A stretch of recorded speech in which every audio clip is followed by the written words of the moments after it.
Hi everybody, Merhaba. Nice to have you here with us today.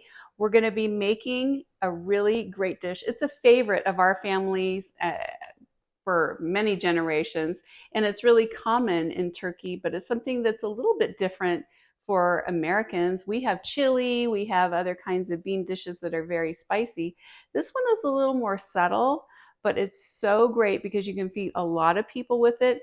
And it's not super spicy because you can add in the spiciness afterwards as a condiment instead of having it cook into the dish if you wish. But today I'm going to be making it all homemade. So I'm not using canned beans. I really don't like the taste of canned beans. I can taste the canniness of it. I don't know if you can at home or not, but I don't prefer it. And if I have time, I always love to make it at home. So today I'm going to be using our pressure cooker. I have kind of the old school kind of pressure cooker where you do it on the stove top. And the reason is we live in the mountains and sometimes we have power outages. So for me, this is a really great way to speed up cooking and not have to rely upon electricity. But if you're at home and you have your Instapot, that'll work just the same.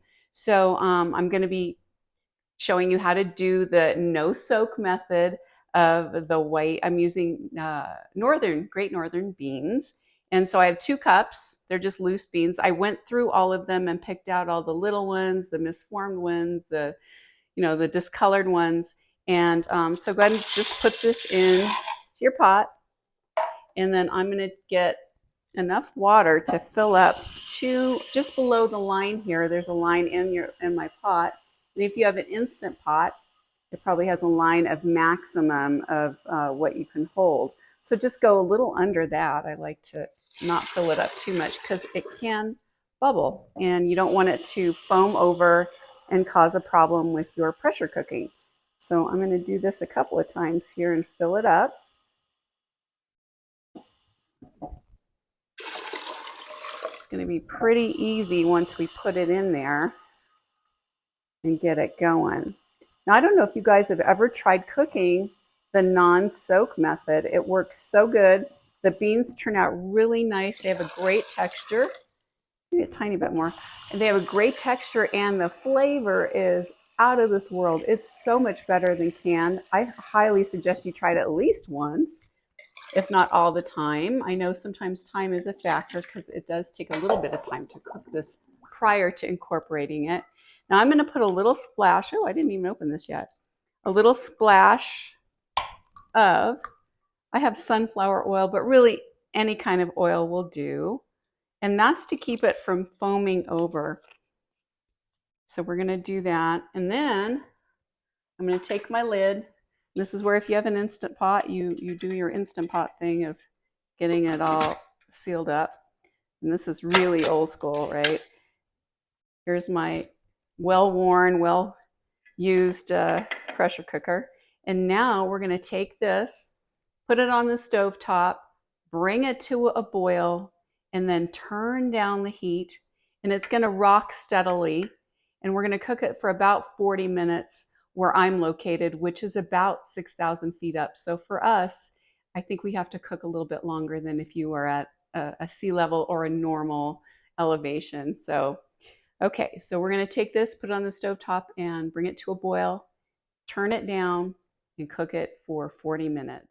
Okay, so we're back and our beans are all completed in the pressure cooker.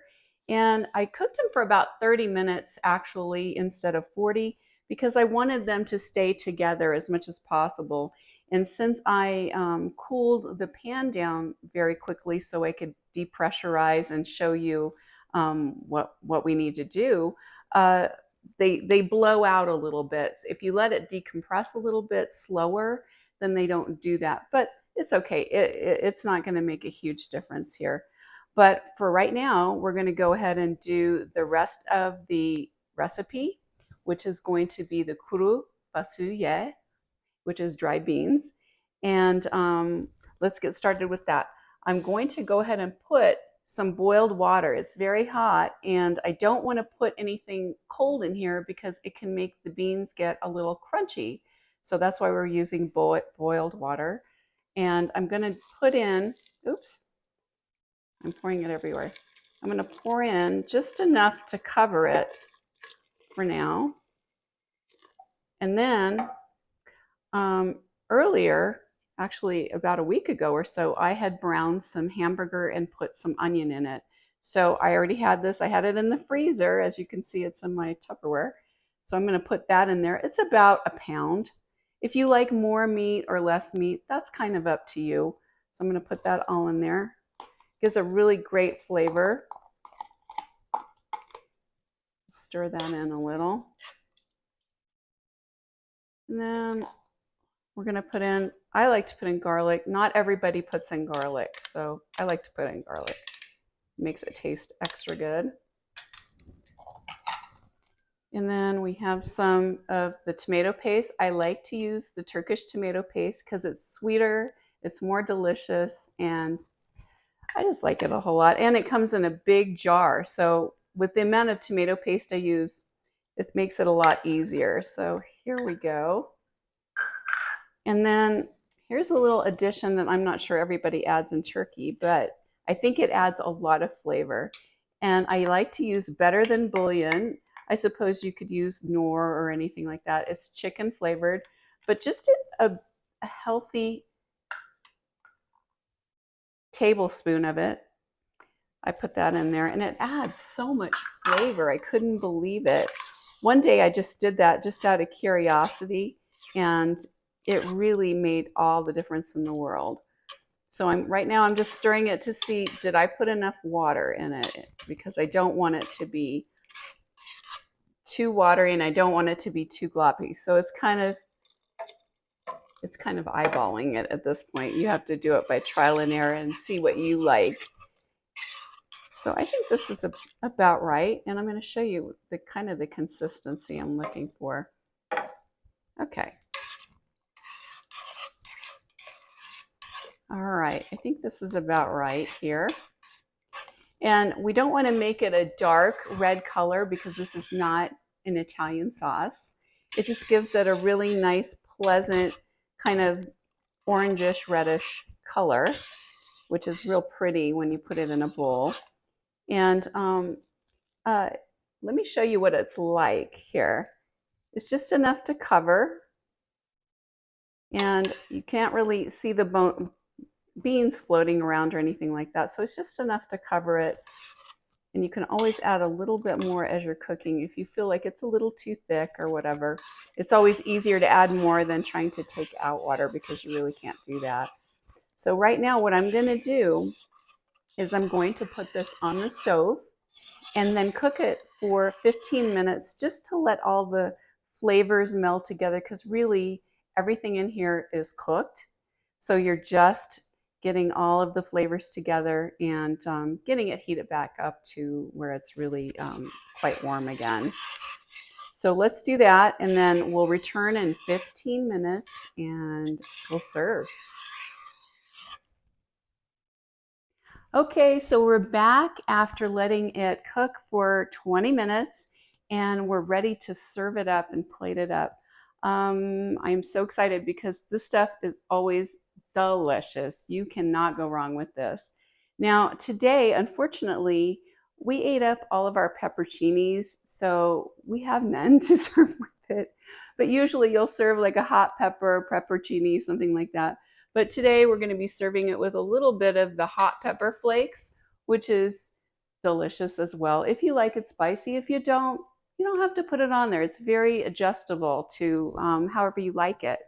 So let's plate this up and give it a try, and I cannot wait. It's so delicious.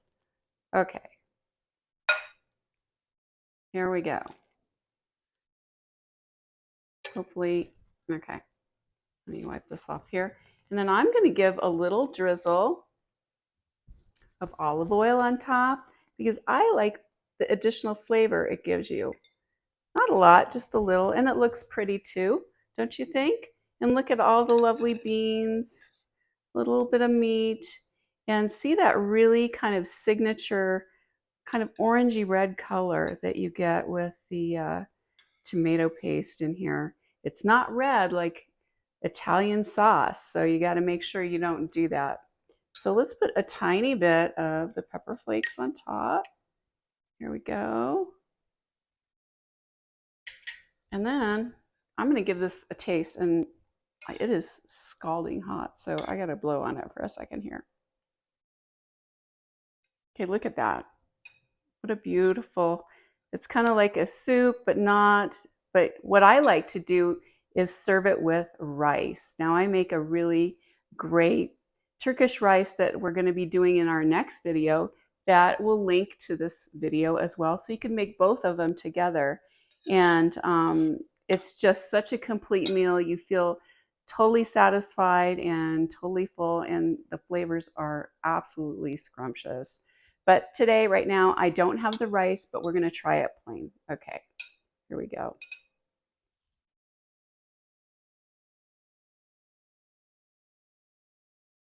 Mm.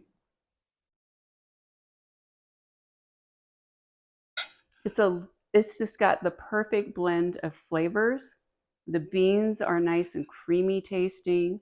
There's a little bit of meat in there to keep it interesting. And the tomato sauce is not too tomatoey.